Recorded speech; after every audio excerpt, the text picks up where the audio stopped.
On te reproche d'être un vrai gourou finalement. On a plus souvent entendu énormément de témoignages bénéfiques et positifs de personnes après t'avoir rencontré ou avoir essayé d'utiliser la connaissance que tu partageais jusqu'alors, que aujourd'hui tu n'as plus vraiment le droit de partager toute la connaissance. Non, moi j'aimerais bien demander c'est quoi un gourou en fait? Qu'est-ce que c'est qu'un gourou? Parce que globalement actuellement tu vois que les personnes qui sont qualifiées de gourous, c'est simplement des personnes qui expriment une opinion, et une opinion qui n'est pas l'opinion promue, reprise ad nauseam par les grands médias. De toute façon le système, on le sait très bien, a une capacité à l'inversion accusatoire, l'inversion sémantique, tu vois. Dès que tu fais référence à quelque chose qui est de l'ordre du naturel, du territoire, de la culture, tout de suite tu es un traditionnaliste qui veut revenir aux cavernes. Il y a un ordre des choses, oui. Et je pense que la confrontation avec la réalité est très très difficile pour certaines personnes qui préfèrent vivre dans une espèce de monde virtuel imaginaire dans lequel ils se pensent tout puissants. Et quand tu lui rappelles qu'en fait il y a une réalité, qui s'impose à lui, qu'il y a des saisons, il y a des cycles, il y a des temps, tout ça c'est des réalités naturelles qui ont été, qui sont et qui seront pour une certaine idéologie, c'est insupportable. Et donc les personnes comme moi qui rappellent ces choses toutes bêtes, pleines de bon sens, un organisme que l'on laisse en repos, c'est un organisme qui se répare, c'est ce que je disais à l'époque, j'ai plus le droit. Associé à la pratique illégale de la médecine. Il faut appeler ça pour ce que c'est-à-dire c'est un délit d'opinion. L'individu qui est interviewé dans cette vidéo s'appelle Thierry Casasnovas. Pour celles et ceux qui ne le connaîtraient pas, c'est une des grandes figures de ce qui est appelé aujourd'hui les thérapies alternatives.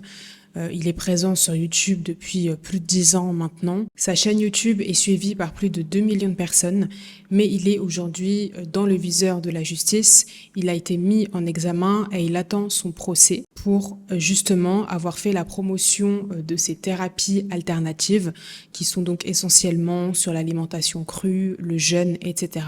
Non seulement on lui reproche de parler de médecine et de santé alors qu'il n'a aucun diplôme dans ces domaines-là, mais en plus de ça, la justice, l'ordre des médecins, les médias lui reprochent de faire des recommandations qui ne sont absolument pas validées par la science actuelle et qui seraient donc dangereuses, voire mortelles. Derrière cette affaire, il y a énormément d'enjeux et c'est pour ça que je te propose d'en parler dans ce nouvel épisode de Temps présent.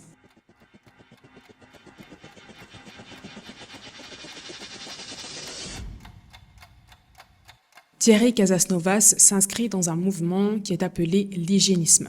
Avant de découvrir plus en détail ce que c'est, j'ai le plaisir de te présenter le sponsor de cette vidéo, Afrochronique. Afrochronique est un média qui a été créé pour transmettre la richesse historique, culturelle et génétique des mélanisés. Fondé en 2020, il est aujourd'hui suivi par plus de 90 000 personnes sur YouTube, TikTok et Instagram. En plus de la production de vidéos sur les réseaux, mais aussi sur sa propre plateforme sous forme d'abonnement, Afrochronique publie également de nombreux livres disponibles dans le monde entier grâce à son format numérique. Il y a notamment une collection de 12 guides graphiques, un concept unique de retransmission des connaissances. Et j'ai eu la chance d'être la première lectrice de ce travail colossal qui m'a initiée à des domaines que j'ignorais complètement, comme la biologie ou la physique quantique. À ma connaissance, ces guides sont les seuls qui réunissent en une seule collection des bases scientifiques et spirituelles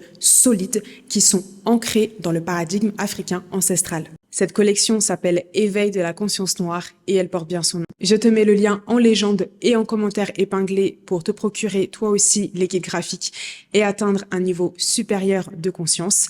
Et je remercie Afrochronique de soutenir ce travail.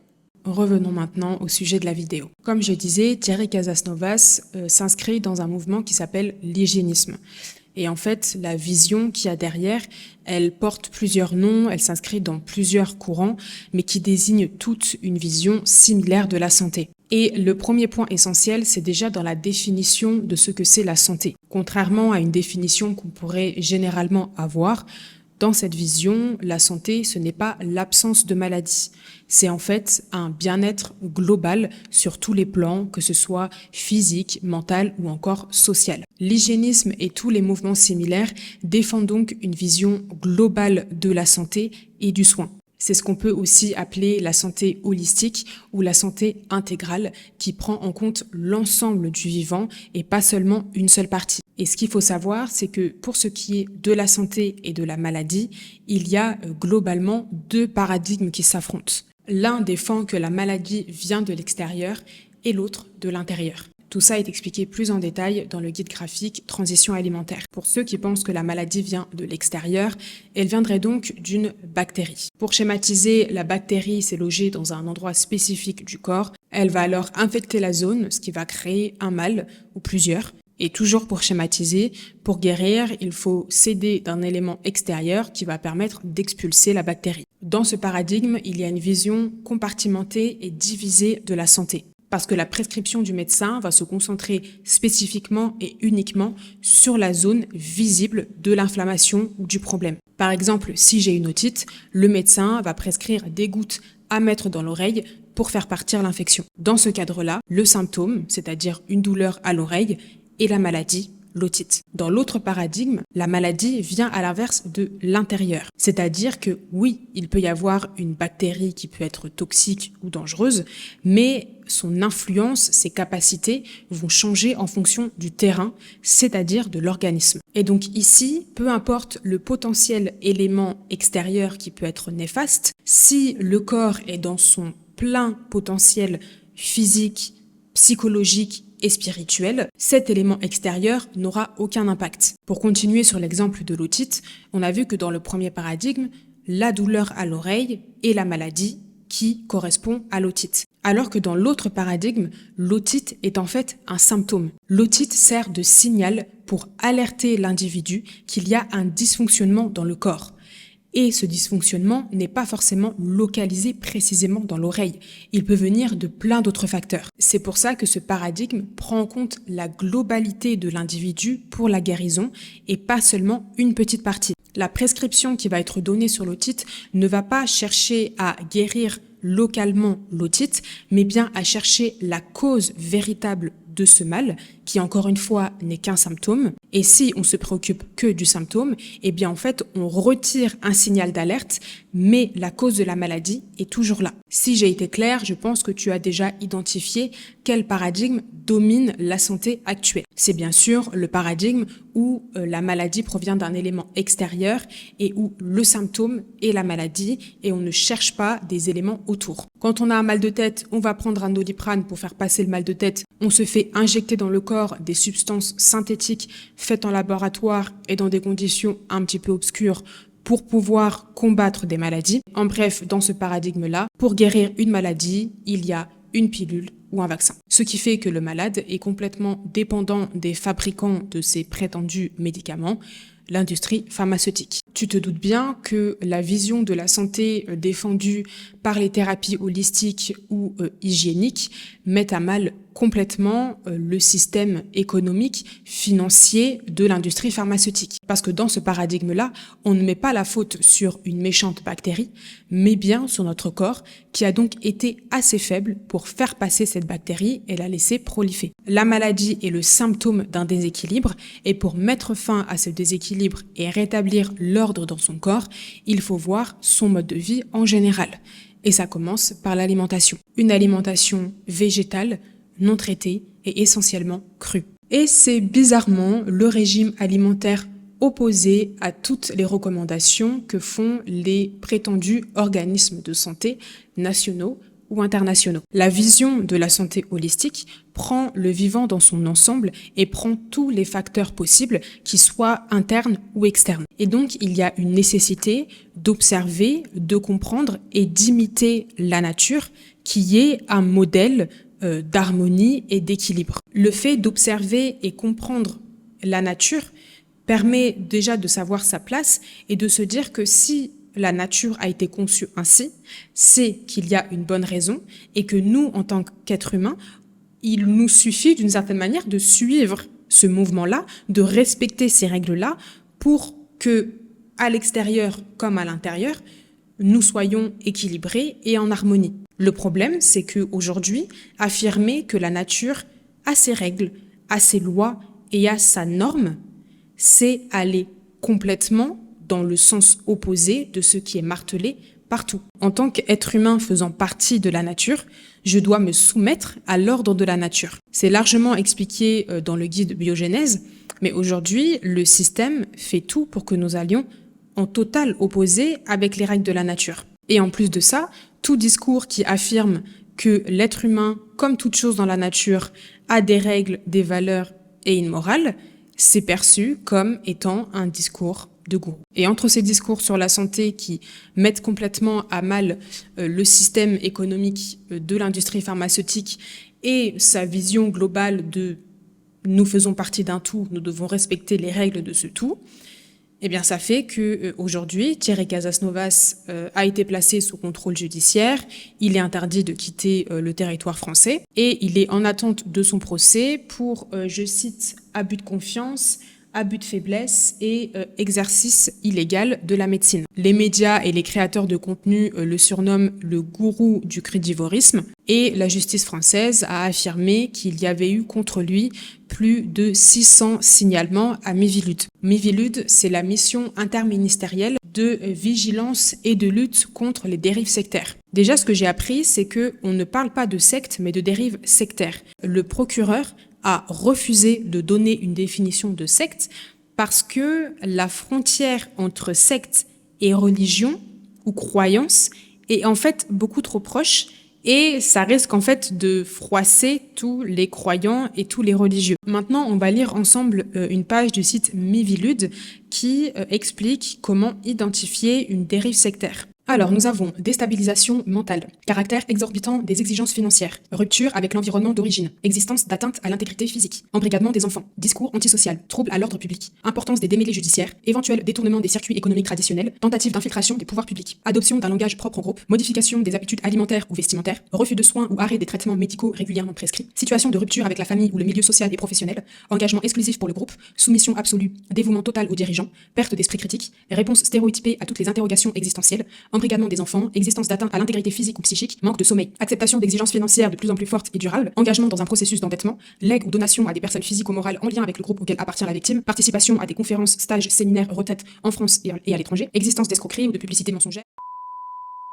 La propre entité qui a publié cet article pour identifier des dérives sectaires est en train de se décrire elle-même à quelques critères près, sachant qu'il est bien précisé que pour être considéré comme une dérive sectaire, il n'est pas utile de cocher toutes les cases. Rien que ce que je partage sur YouTube entre la santé, la mélanine, la dénonciation du système dans lequel on vit, je suis une dérive sectaire. Comme le dit très justement Thierry Casasnovas à la fin de la vidéo, il s'agit en fait d'un délit d'opinion. Pour te donner une définition, le délit d'opinion, c'est une infraction pénale consistant à exprimer des opinions politiques, religieuses, historiques, scientifiques ou autres qui sont interdites par le gouvernement ou quelque autre institution disposant d'un quelconque pouvoir. De ce qu'il dit rapidement dans l'interview complète, que je te recommande d'ailleurs d'aller regarder, elle est vraiment très intéressante. En fait, le délit d'opinion n'est pas reconnu en France. En vérité, le problème, c'est l'opinion.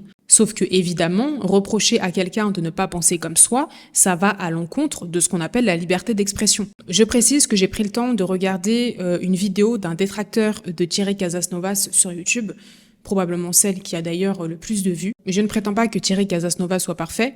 Lui-même, d'ailleurs, de ce que j'ai pu voir, a reconnu avoir menti sur ses diplômes ou sur ses formations avant. Donc on peut certainement lui reprocher individuellement des choses. Ce qui est toujours dérangeant, c'est quand on prend des petits extraits qui sont souvent sortis de leur contexte ou quand on prend des vidéos qui datent de très longtemps, certaines au moins 10 ans. J'ai commencé Afrochronique il y a 5 ans.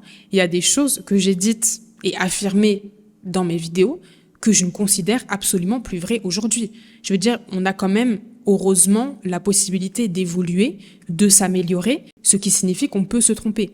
Alors d'autres vont dire oui, mais là c'est la santé, c'est quelque chose de grave, etc. Il faut aussi apprendre à être responsable. Et ce que je trouve particulièrement intéressant dans la vision holistique, c'est que ça nous invite à nous renseigner, à nous former. Alors que la vision de la santé dominante, qui est ne te remets pas en question, prends une pilule et ça va très bien aller, à aucun moment on ne cherche à expliquer et à comprendre. Il y a un autre point très important que soulève Thierry Casasnovas dans l'extrait, c'est ce qu'il appelle l'inversion du langage. Et ça s'applique très bien pour les notions de secte et de gourou. D'après ce qu'on peut tous consulter sur Internet, secte, ça signifie ligne de conduite, manière de vivre, conduite, principe. À partir du moment où on vit d'une certaine manière, que ce soit choisi ou imposé, on est déjà dans une secte. Secte, ça signifie aussi école. Donc toute école est une secte. Ensuite, je pense personnellement que pour le mot gourou, c'est encore pire. Aujourd'hui, quand on entend le mot gourou, c'est une personne qui manipule, qui détruit, qui méprise, qui met en esclavage, qui fait des horreurs. Mais en sanskrit, gourou, ça signifie juste enseignant. c'est le nom qui est donné au maître spirituel. Donc par ma vision de la santé, de ce que c'est qu'être un homme, de ce que c'est qu'être une femme, des relations hommes-femmes, du système de la suprématie blanche, de l'Afrique, je suis littéralement une dérive sectaire, au moins, et un gourou. Ce qui arrive à Thierry Casasnovas est la démonstration qu'aujourd'hui, remettre en question le système, le dénoncer, le critiquer, proposer des alternatives justifiées et avec des résultats, c'est puni. Et comme on peut très vite le remarquer sur les sites qui veulent prévenir des dérives sectaires, il y a vraiment un accent particulier qui est mis sur la santé. Parce qu'en fait, notre maladie, individuelle et collective, assure la santé du système de domination. Parce que déjà, quand on a plus ou moins la santé entre le travail, les impôts, la famille, il est difficile de prendre le temps de remettre en question le monde qui nous entoure. Mais autant dire que quand on est visiblement malade et quand on l'expérimente tous les jours, ça devient encore plus compliqué de réussir à remettre en question le système et encore plus à trouver des solutions. Il y a peut-être certaines personnes qui se demandent encore maintenant en quoi l'affaire Thierry Casasnovas concerne les Africains. Si vous avez bien écouté les extraits que j'ai choisis au début de la vidéo, toutes les valeurs qu'il promeut sont profondément africaines. Et là, j'utilise le terme africain non pas dans un sens géographique, mais dans un sens de valeur. Que ce soit par le respect des lois de la nature à toutes les échelles, le respect d'un ordre familial, une vision holistique de la santé. Tout ça, on le retrouve en Afrique. Plus le temps passe, plus ces discours et plus ces pratiques sont opprimés. Mais ça ne date pas d'aujourd'hui. On le sait que quand les étrangers sont arrivés en Afrique, l'une des premières choses qu'ils ont cherché à faire, c'est avoir la connaissance. Et dans cette connaissance, il y avait évidemment la santé. Et au moment où il y a eu une colonisation, on va dire, physique et violente des étrangers contre les Africains, on sait que les premières personnes qui ont été traquées, torturées et tuées, ce sont les détenteurs de la connaissance et ce sont les médecins. Toutes les cultures ancestrales, peu importe le continent, ont été victimes de la guerre contre la médecine qu'on appelle aujourd'hui traditionnelle. Parce que c'est une médecine qui rend autonome, qui nous implique et qui nous responsabilise individuellement et collectivement. Parce que c'est une médecine qui nous invite à la prévention et pas à la réaction. Parce que c'est une médecine qui ne peut pas enrichir les industries agroalimentaires et pharmaceutiques. Je tiens à préciser qu'il y a 2 dirigeants noirs dans le monde qui ont refusé de faire vacciner leur population en masse. Le président haïtien Jovenel Moïse et le président tanzanien John Magufuli. Les 2 sont décédés peu de temps après. Je pense aussi bien sûr au docteur Sebi, qui a été assassiné après avoir révélé qu'il avait trouvé un moyen de guérir du VIH. Et il y a encore beaucoup d'autres exemples. Dans tous les cas, la solution est d'apprendre à développer son esprit critique et à penser par soi-même. Vous êtes nombreux à m'avoir dit dans les dernières vidéos que vous appréciez la vision que j'apportais dans les sujets que je traite. Et ça, c'est grâce à 2 choses. J'ai reçu des enseignements éclairés et complets qui m'ont permis d'avoir une meilleure compréhension du monde dans sa globalité et j'ai adopté un mode de vie sain. Et ces connaissances, comme le mode de vie, tu les retrouves dans les guides graphiques. Savoir utiliser son cerveau et savoir prendre soin de nous sont des actes de résistance. Et ça, c'est particulièrement développé et expliqué dans les 3 guides dédiés à la santé. Santé intégrale qui va te permettre de comprendre la vision holistique. Transition alimentaire qui va t'accompagner pour te débarrasser de tes mauvaises habitudes et adopter celles qui vont te permettre d'atteindre ton plein potentiel. Et enfin, le petit guide de recettes qui va te permettre de cibler en particulier un nutriment qui est essentiel pour le fonctionnement de tes capacités cognitives. Les liens sont dans la légende et en commentaire épinglé. À très vite.